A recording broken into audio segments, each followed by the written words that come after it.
திட்டத்திற்கான அலுவலர்கிட்ட போயிட்டு நீங்க குடுத்தீங்க அப்படின்னா, அவங்க கேட்கிற சில தகவல்களையும் உட்கார்ந்து நீங்க சொன்னீங்கன்னா, உங்களுக்கு அங்க பதிவு பண்ணி 24 மணி நேரத்தில உங்களுக்கு வந்து அத குடுத்துருவாங்க. இது ஒரு எளிமையான செயல்முறை.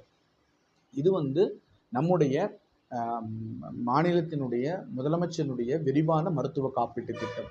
இது 2 இப்படி வந்து செலவு சரி.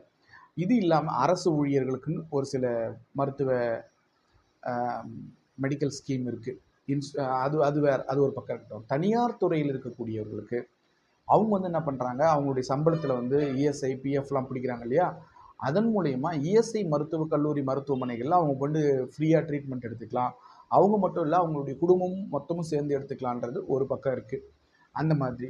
இப்ப நான் ஒரு சாதாரண மனுஷன். எனக்கு எந்த ஒரு நான் கவர்மெண்ட் ஜாப்ல இல்ல. நான் சாதாரண ஆளு. அப்போ எனக்கு வந்து இப்பலாம் நடக்கிறதெல்லாம் பார்க்கும்போது எனக்கு கொஞ்சம் அச்சமா இருக்கு. நான் வந்து மருத்துவ காப்பீடு எடுத்துக்கணும் அப்படின்னு சொன்னா